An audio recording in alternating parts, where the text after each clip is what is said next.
bacılar, yoldaşlar salam. Bugünkü dəvətə xoş gəlirsiniz. Qoy sizi oxşasın hər gözəl kəlam.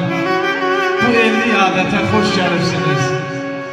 Vətən oğulları, vətən qızları, elimin, yurdumun sərvinazları, könüllər təması, yer ulduzları, bu elli adətə xoş gəlirsiniz. Azahlı müşahid heyranınızdır. Məclisləri sizin dövranınızdır.